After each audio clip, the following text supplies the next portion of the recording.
CFA curriculum that deals with multiple regression and the concepts therein. So we'll start with an introduction and the formulation of multiple regression, revise the concept of p-value from the level 1, understand the F statistic test that we missed at simple linear regression, saying that we'll cover it during multiple regression. The coefficient of determination will come again, and we'll also look at a concept called adjusted R-square, using the ANOVA table in a lot more detail now, the concept of dummy variables. Many times in real world applications, we see that our dependent variable, let's say stock returns, is not just dependent on any one factor. So stock returns for a particular sector or a particular industry may have seemed to be related with the valuation, with the GDP growth, with the general market return, and even some other factors. If the relationship of the sort as described, then the simple linear regression that we studied in the previous review will not be able to entirely capture the relationship between the stock returns and the independent variables. So in multiple regression, we call it multiple because there is more than one independent variable. The dependent variable is still one, but there are many factors going into the dependent variable calculation. Now, we will still have an intercept term that basically gives us the value of the dependent variable when all the independent variables are equal to 0. So if x1, x2, xk are all 0, then the value of the dependent variable is equal to the intercept term. That is the same interpretation as from linear regression. The calculation of the slope coefficient now, that is, what is the dependence of stock returns to the P by E ratio? Or what is the dependence to the GDP? Or what is the dependence of the stock returns to the returns on the market will have a slightly different interpretation now. The slope coefficients in multiple regression are referred to as partial slope coefficients.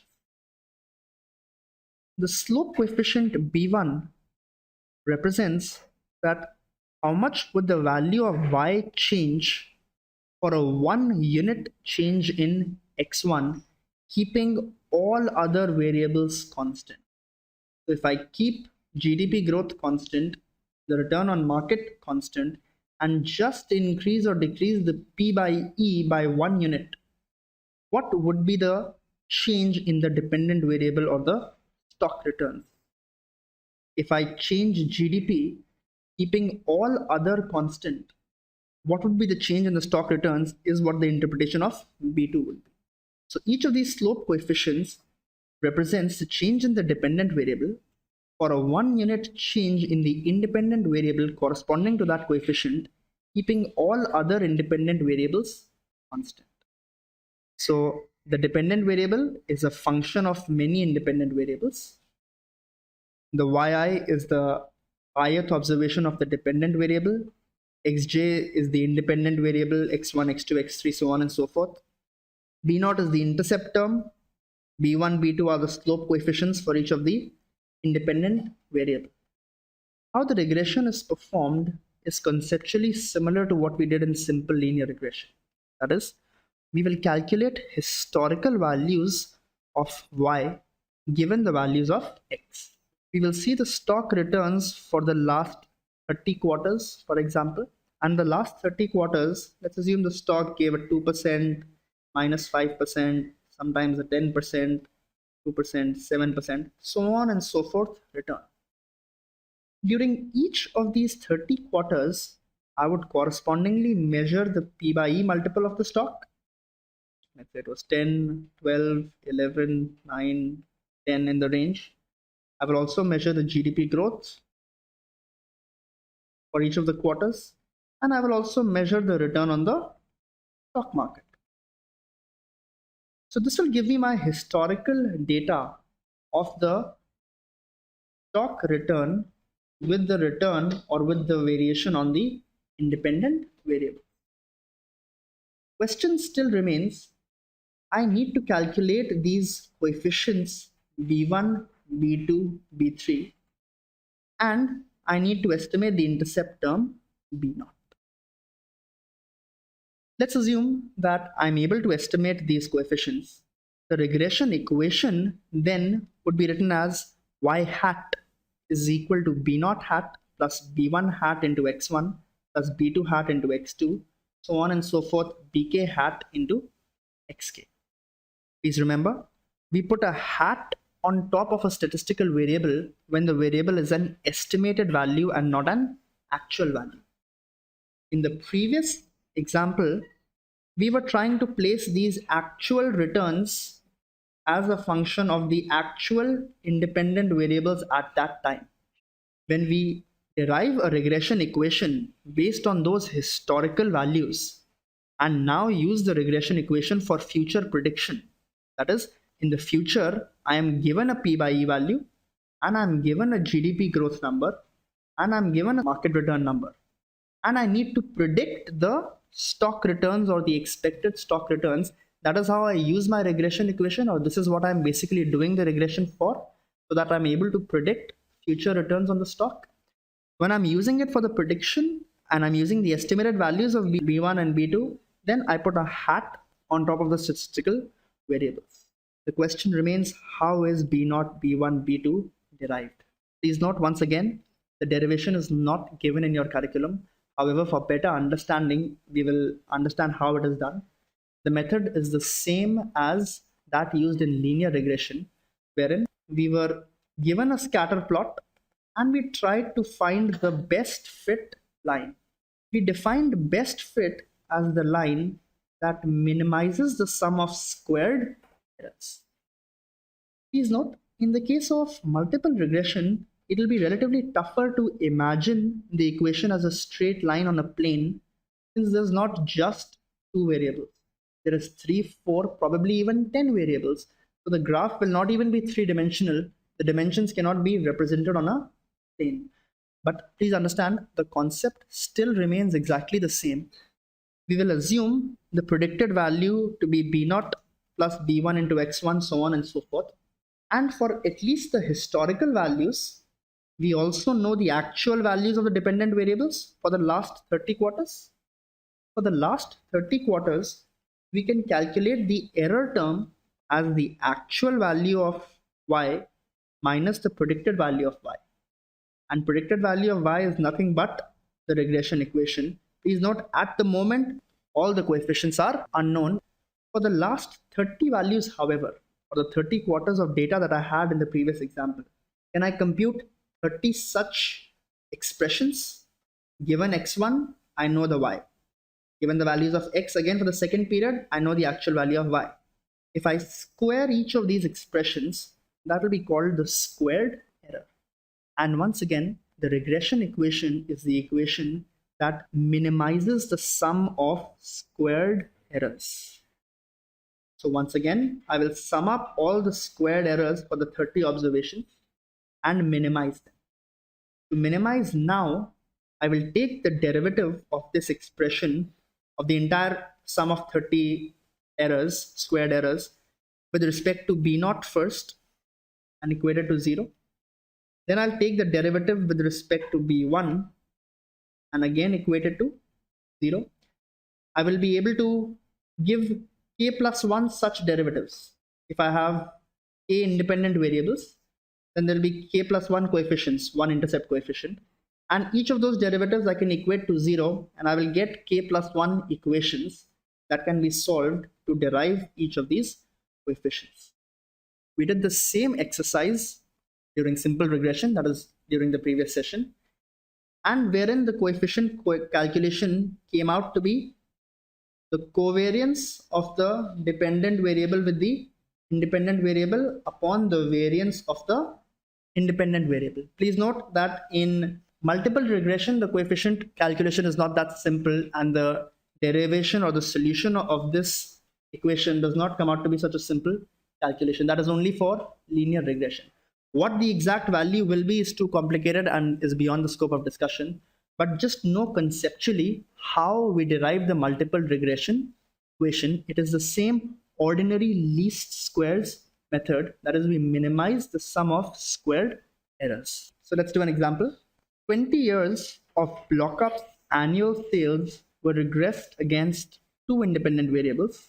IP is the level of industrial production, and delta I is the changes in expected 10-year inflation expressed in decimals.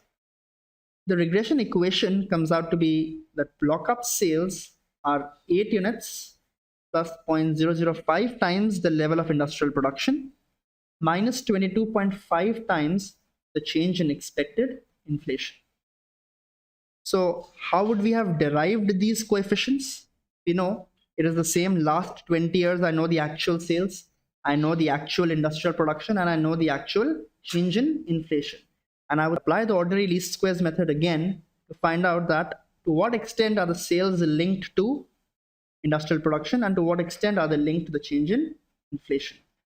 The coefficient 0.005 indicates that if industrial production goes up by 1 unit, Lockup sales will go up by 0.005 units.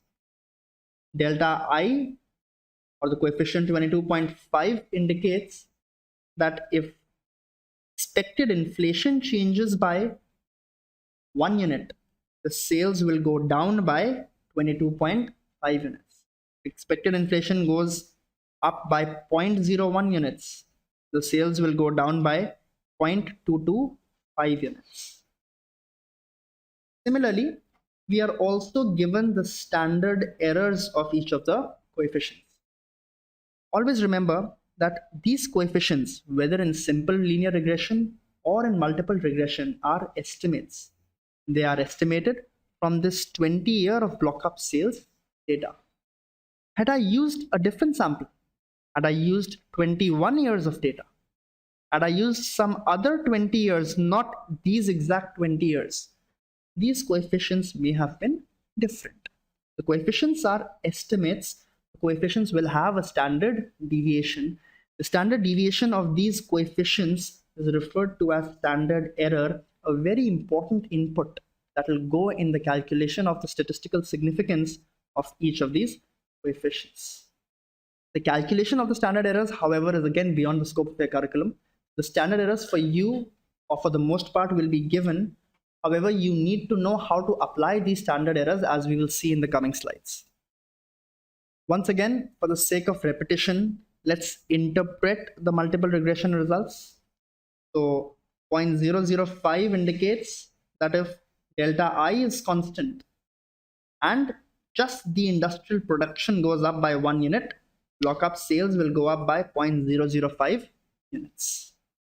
The minus 22.5, that is the coefficient of delta I, indicates that if the industrial production remains constant and just the inflation increases by 0.01 units, then the sales will fall by 0.225 units. These are called partial slope coefficients. The intercept term represents that when both IP is also 0 and change in expected inflation is also 0, the sales are expected to be 8 units. Just like we did a hypothesis test of the individual coefficients in linear regression, we can perform the hypothesis test for each of the coefficients in multiple regression. The null hypothesis in all statistical significance tests for coefficients will be that the coefficient equals 0. The objective of this analysis is to reject this null so that we imply the alternative that the coefficient is not equal to 0, and we can use the results of our regression. The test statistic for this test is a t-statistic, that is, it follows the t distribution, and the test statistic is calculated as the estimated value minus the hypothesized value upon the standard error. If the t statistic is greater than the critical value or less than minus of the critical value, then we will reject the null. Otherwise, we will fail to reject the null and we will conclude that the coefficient is not significantly different from 0. So if we fail to reject the null, then we cannot use the results of the regression as we are concluding that it is not significantly different from 0. Please note, the t-test in regression has n minus k minus 1 degrees of freedom. In linear regression, recall this was n minus 2 because k was 1. K is the number of independent variables in the analysis. The confidence intervals for the regression coefficient are also calculated in the same manner. So whatever is the estimated coefficient plus minus the standard error into the critical value will give us the confidence interval of the regression coefficient, the same as in linear regression. We will now revise an interesting concept called p-value from level 1. So please recall that p-value is defined as the smallest level of significance for which the null hypothesis can be rejected. So to do an example, let's assume that we are performing a Z test. Z test assumes the normal distribution. In the analysis, the test statistic came out to be 1.97. If the test statistic came out to be 1.97 and it is a two-tailed test, then please tell me that at 2% level of significance, will we be able to reject the null or not?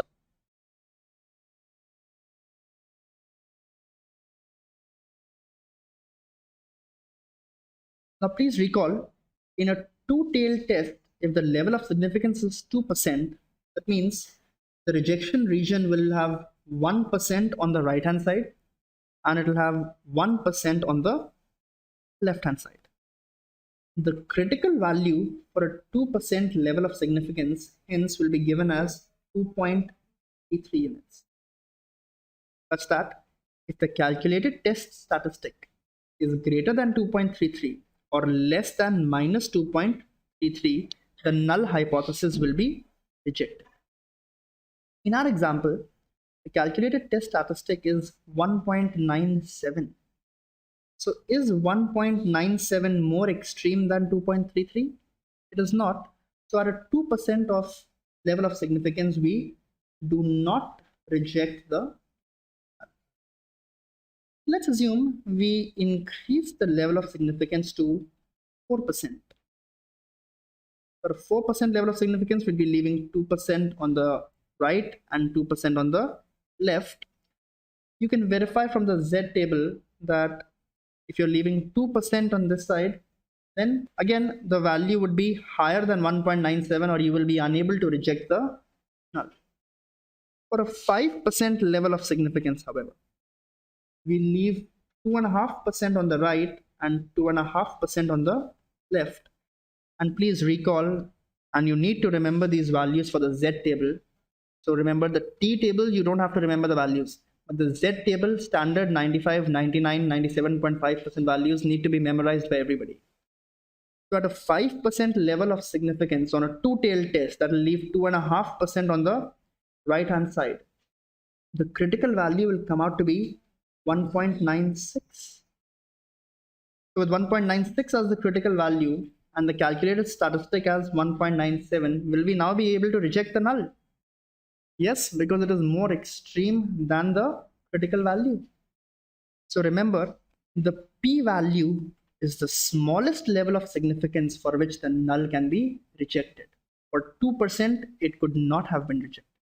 For 4%, it could not have been rejected. 5% is the minimum at which I can reject the null. Similarly, at 6%, 7%, 10%, I will be able to reject because the critical values will be further narrower. So if 1.97 was extreme, or if 1.96 rather was extreme, all lower values will also be able to reject or make me reject the null. In a question, if the p-value is given to be 5%, implies that in this regression, the calculated test statistic is something like 1.97. That is, the minimum level of significance required to reject the null is 5%. If the p-value is given to be 10%, that means the minimum level of significance required to reject the null is 10%. The p-value essentially is another way of conducting the hypothesis test. So instead of comparing the critical values, I can simply compare the p-value with the level of significance given in the question. If the p-value is less than the level of significance given in the question, then the null hypothesis can be rejected, because the minimum value I need to reject the null is the p-value. If our actual level of significance is higher than the p-value, then the null can be rejected. If the p-value is greater than the significance level, so in this case, the p-value was 5%, but our actual level of significance initially was 2%. So could we reject the null? No. If the actual level of significance is lesser than the p-value, or the p-value is greater than the level of significance, then we do not reject the null, or we fail to reject the null hypothesis. We'll do one example and understand this better. So we are given the intercepts and the coefficients. We are also given the standard errors. Please note the t-statistic is simply the coefficient divided by the standard error. So you can verify that the t-statistic here is matching. Up till now, the way we did the t-test was that if our t-statistic was greater than the critical value, which in this case should be something like 2.01 for a 5% level of significance t-test, then we would reject the null. This would be greater than 2.01. This would be near about there. This would be greater than minus 2.01. So we reject the null. However, we don't need to do this because we are also given the p-value. So when we are given the p-value, we can do the hypothesis test simply by comparing the p-value with the level of significance. So 5% is our level of significance. Required to reject this null, or to reject the first null, is 45%. So can I reject this null? Required to reject the second null is only 0.03%. So can I reject this null? For the third null, I need 5.07%. So can I reject? The third one, I need only 0.15%. So can I reject? So the coefficients for x1 and x3, I can reject the null that the coefficient is equal to 0, or I will conclude that these two coefficients are statistically different from 0, and the intercept term as well as x2 are not statistically different from 0. An analyst would like to use the estimated regression equation from the previous example to calculate the predicted value of the current year's sales for block up. Assuming the level of industrial production is 850, he observes that the change in expected inflation is currently 5%. This is inputted in decimals, so we'll enter 0.05. The regression equation is the same as what we had derived. To compute the level of block up sales, pretty straightforward. 8 units is the intercept term, 0.005 into the level of industrial production, that is 850, minus 22.5 into the change in expected inflation, that is 0.05.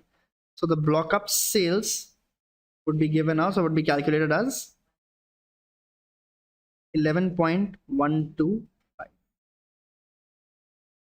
Very important slide. Just like it was important in the case of linear regression, you need to memorize and understand each of these assumptions very well.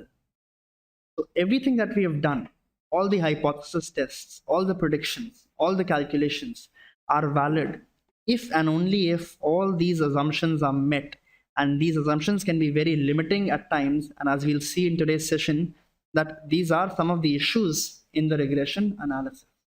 First, we assume that a linear relationship exists between the dependent and the independent variables. If there isn't, then you can't do linear regression. The independent variables are not random. So their value is not estimated from any regression type analysis. So their value is known or collected. There is no exact linear relationship between two or more independent variables. If I have x1, x2, x3, then none of these variables can have a very high correlation amongst each other. What is the problem that this creates? We'll study soon. The expected value of the error term is assumed to be 0. That is, Sometimes there will be positive error, sometimes there will be negative error. If this really is the best fit line, then the positive errors and the negative errors will cancel each other out, and the expected value of the error term will be 0. The variance of the error terms is assumed to be constant for all observations. The error term for one observation is not correlated with that of another observation. That is, there is no autocorrelation or no serial correlation. That also we will study soon. And finally, the error term is assumed to be normally distributed. So please spend 1 minute on this slide and try to memorize each of these points on your own.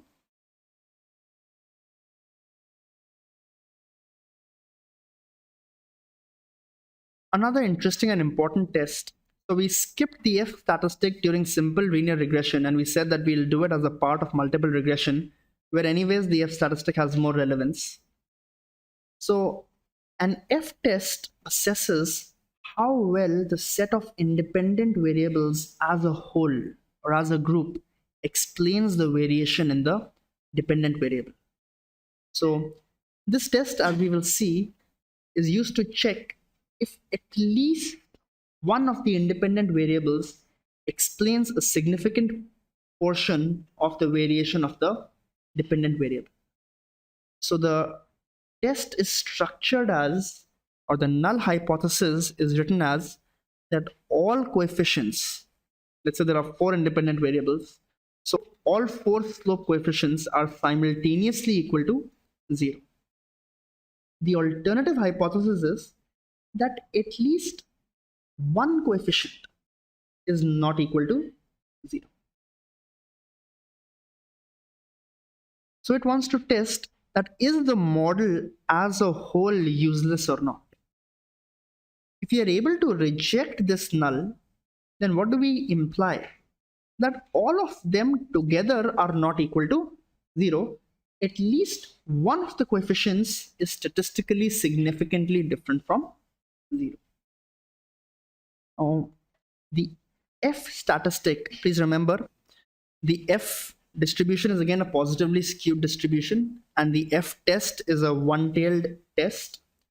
And the F statistic is calculated as the mean squared regression upon the mean squared error.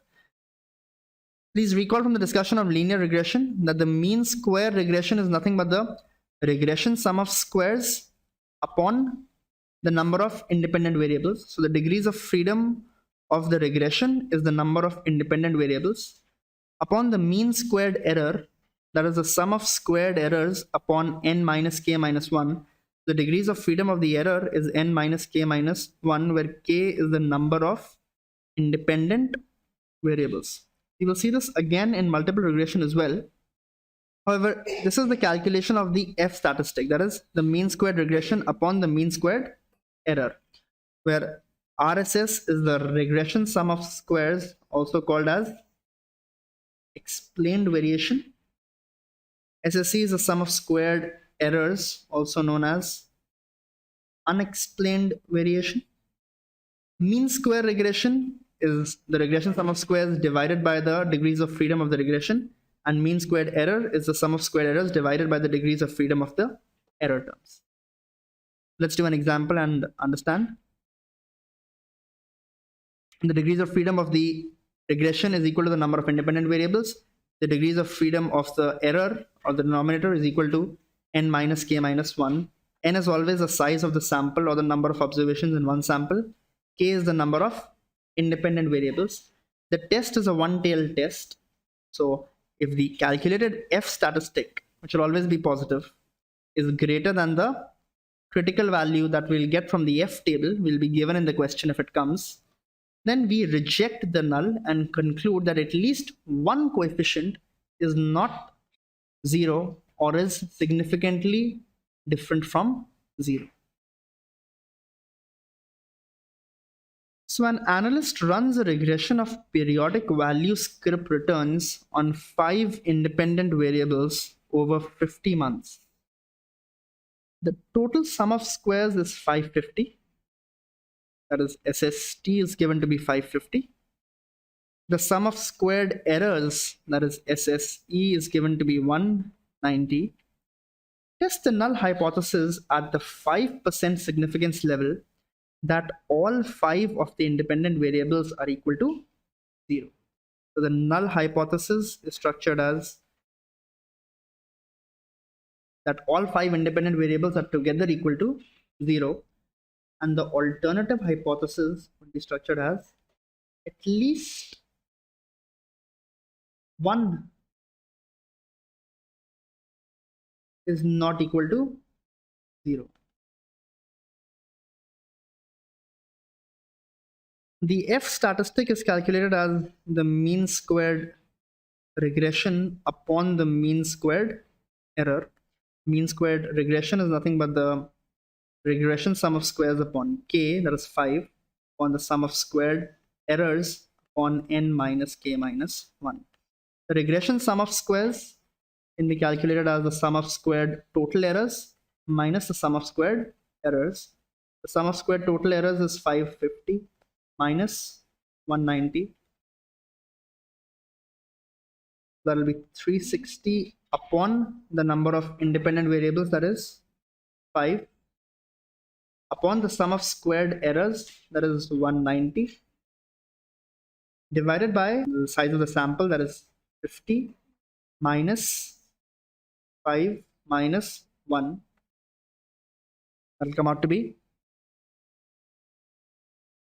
15.673 approximately. And the critical value for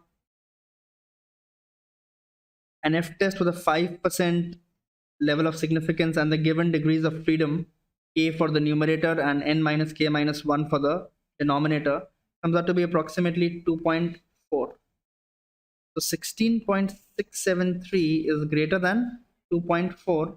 Hence, we can reject the null that all 5 independent variables are together equal to 0.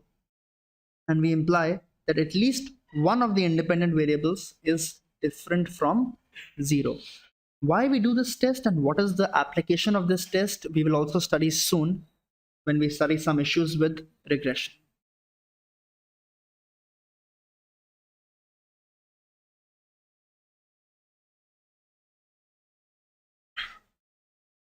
We studied coefficient of determination, that is the square of the correlation coefficient in simple linear regression, wherein it was defined as the explained variation upon the total variation.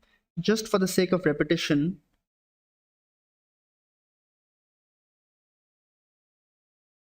the regression line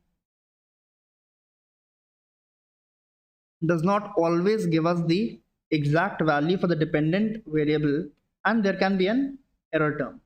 So for a given value of the independent variable, the actual value of the dependent variable is historically available. The predicted value is given by the regression equation, and the mean can be calculated from the historical values of y. The distance yi, or rather y1 minus y bar, is called total error.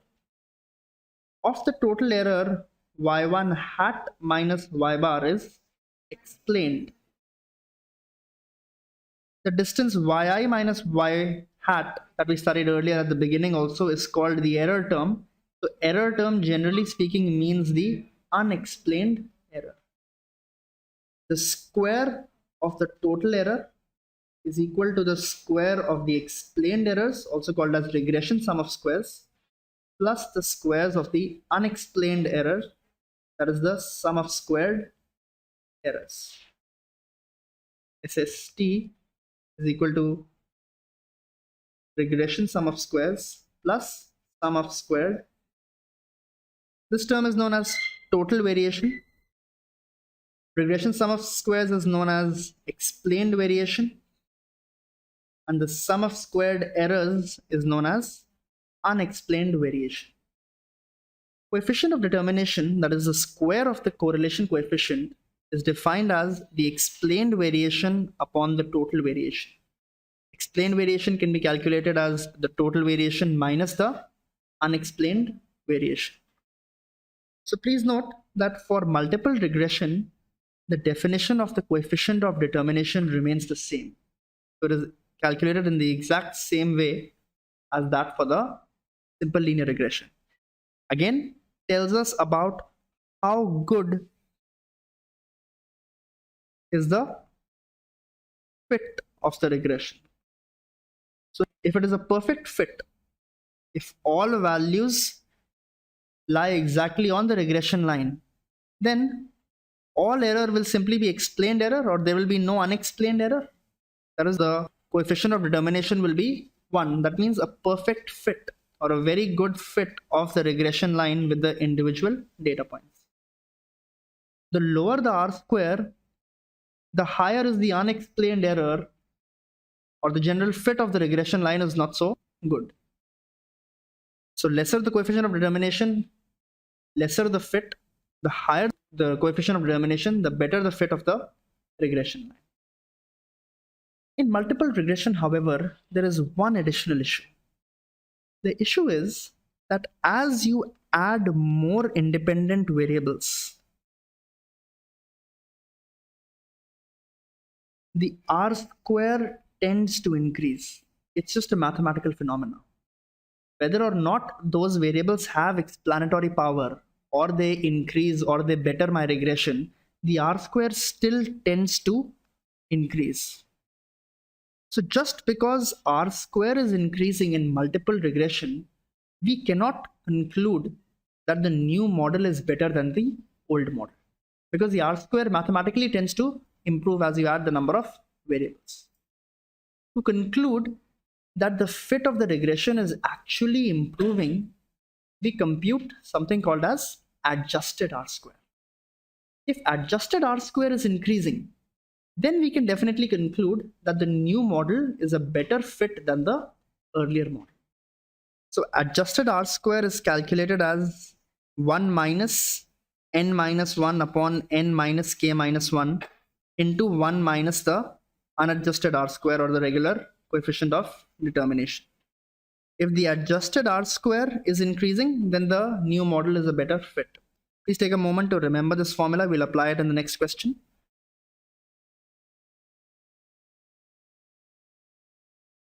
An analyst runs a regression of periodic value script returns on 10 independent variables over 50 months. The total sum of squares is 550 and the sum of squared errors is 190. Calculate R square and adjusted R square.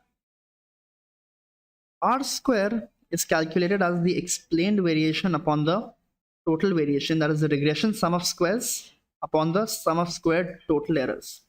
The regression sum of squares can be calculated as the sum of squared total errors minus the sum of squared errors upon the sum of squared total errors. This is given to be 550 minus 190 divided by 550. This will come out to be the R square for the regression. The adjusted R square is calculated as 1 minus n minus 1 upon n minus k minus 1 into 1 minus the original R square. Again, this will be calculated as 1 minus 50 minus 1 upon 50 minus 10 minus 1 into 1 minus the R square, that comes out to be 0.654. The adjusted R square would be this minus 0.654, that is 0.566. Now the analyst adds 5 more independent variables to the regression, and he finds out that the R square has increased to 68% from the earlier 65.45%. Identify which model should the analyst use, or which is the better model. So again, just the R square going up is not enough evidence. We need to check for the adjusted R square and see how that moves to conclude which model is the better fit. So once again, let's calculate the adjusted R square.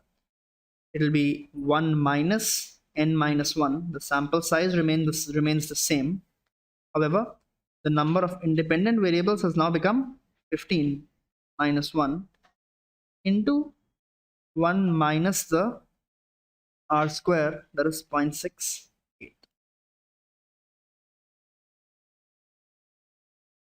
So the adjusted R square comes out to be 0.538.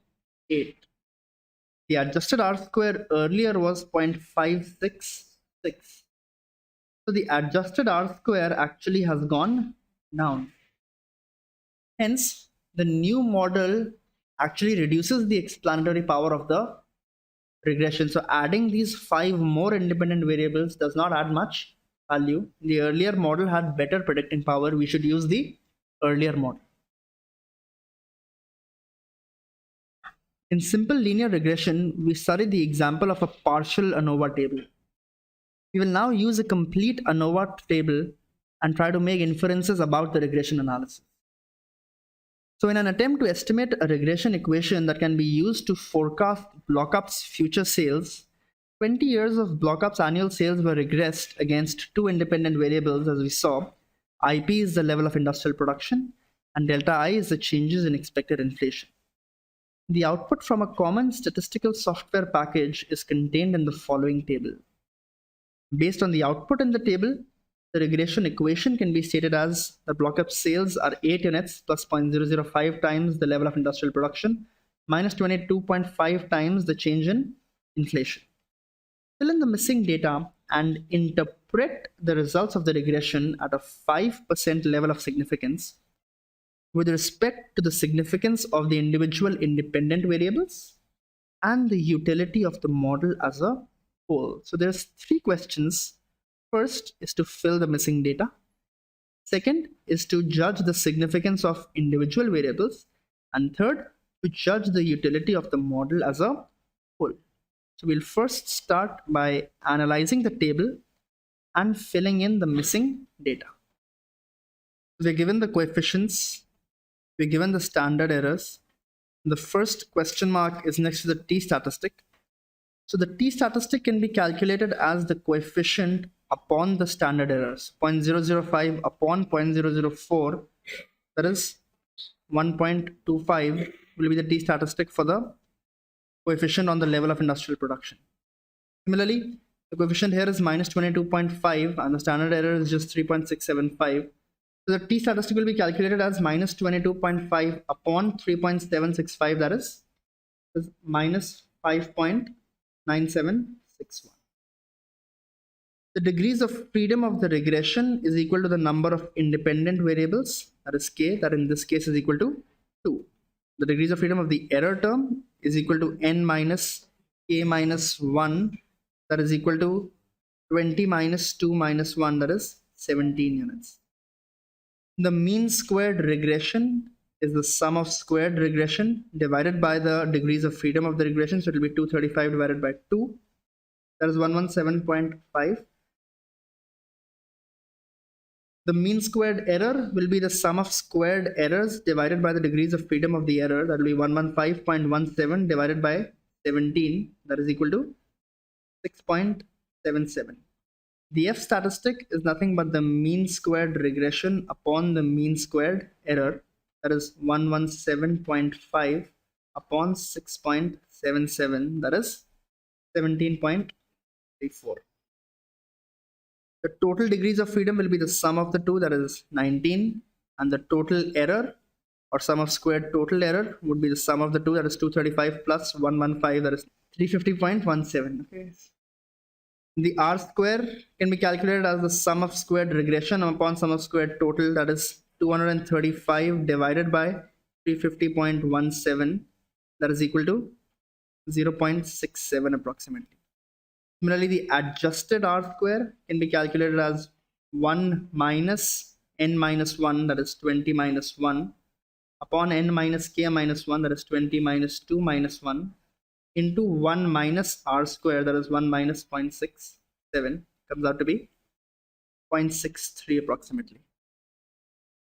So we filled in the missing values in the ANOVA table as the first part of the question asked.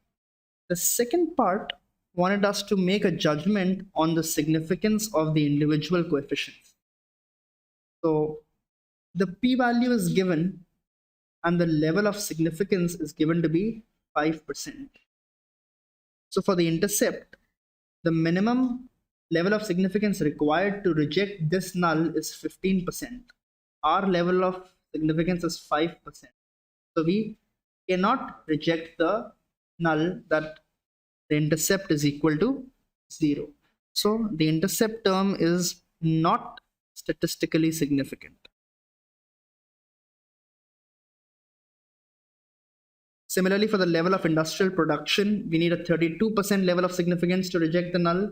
So we cannot reject the null, and we cannot conclude that this is also statistically different from 0.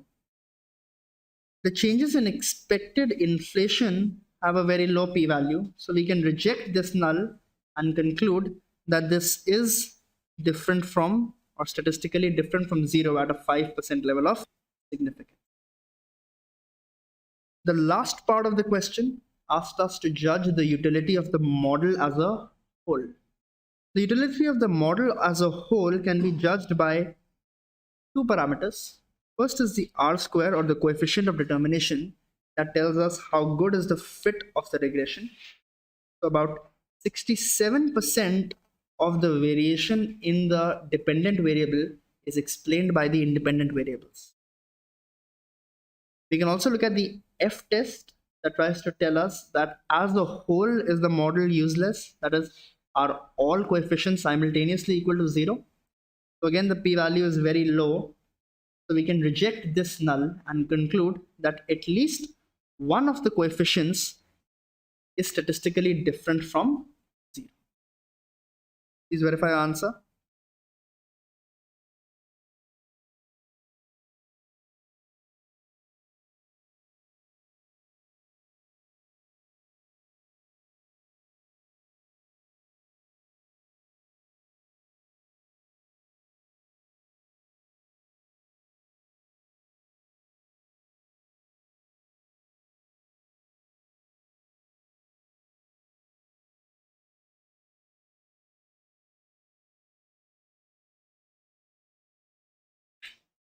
We next move on to a very important concept of dummy variables. So please remember, dummy variables are simply independent variables that can take on a value of either 0 or 1. Probably that's why they call dummy, because they can only take two values, either 0 or 1.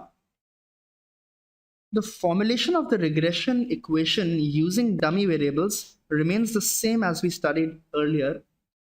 So if we are trying to project the quarterly EPS and we use three independent variables, Q1, Q2, and Q3.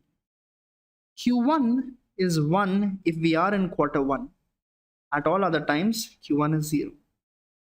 Q2 is 1 when we are in quarter 2. At all other times, Q2 is 0. Similarly, Q3 is equal to 1 if we are in quarter 3. At all other times, it is equal to 0. B0 is the intercept coefficient, that is the expected EPS when all Q1, Q2, Q3 are 0. That means we are in the fourth quarter. So let's see what would be the possible data for estimating a regression like this. So if we see the last 40 quarters of EPS, then the EPS values would be something like this.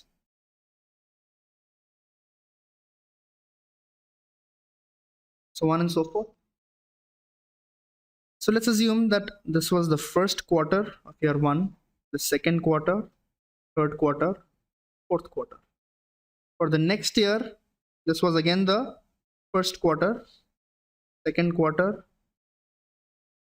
third quarter, so on and so forth. So I had 40 different values. There would be 10 first quarters, 10 second quarters, 10 third quarters, and 10 fourth quarters. So if I'm in the first quarter, this is the value of the EPS, the historical value. The value of Q1 would be 1, Q2 would be 0, and Q3 would also be 0. Similarly, in the second quarter, Q1 would be 0, Q2 would be 1, Q3 would be 0. In the third quarter, Q3 would be 1. In the fourth quarter, all three would be 0. Similarly, I can plot the independent variables as well as the dependent variables for all 40 time periods. Once I have plotted the historical data, the problem now is of any other multiple regression. That is, I have 40 historical values. I know the dependent variable. I know the independent variables. And I need to find out the coefficients B1, B2, B3, and B0 using the ordinary least squares method. So this would be an example of a regression using dummy variables, wherein the independent variables can only take a value of 0 and. Please note, however, what does B0 now indicate? B0 indicates the average value of the EPS when all Q1, Q2, Q3 are 0. That is the average value of the fourth quarter's EPS. What does B1 indicate? Please note, B0 is always there. So B1 indicates that when Q1 is equal to 1, that is, we are in the first quarter. How much does the first quarter EPS differ from the fourth quarter EPS? Because the fourth quarter is always there, B0 is always there. B2 indicates that when Q2 is 1, or we are in the second quarter, how much on an average does the second quarter EPS differ from the fourth quarter EPS?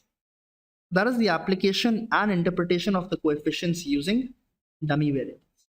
For example, if the regression equation is estimated to be that EPS is 1.5 plus 0.6 times Q1 minus 0.15 times Q2 plus 0.12 times Q3, then the average fourth quarter EPS is 1.5, that is B0. The average first quarter EPS would be how much? 1.5 plus 0.6. So on an average, the first quarter is 0.6 units higher than the fourth quarter. The average second quarter EPS would be 1.35, that is 0.5 units lower. The average third quarter EPS would be 0.62, that is 0.12 units higher than the fourth quarter. So remember, the estimated regression coefficient for the dummy variables indicates the difference in the dependent variable for the category represented by the dummy variable and the average value of the dependent variable for all classes except the dummy variable class. So this is the fourth class. So the average value of all classes except the dummy variable class is 1.5, and this coefficient represents the difference from this value. To distinguish between n classes, for example 4 quarters in this case, please remember we have to use n minus 1 dummy variables. So we cannot use Q4 also as an independent variable. That would create problems in the regression.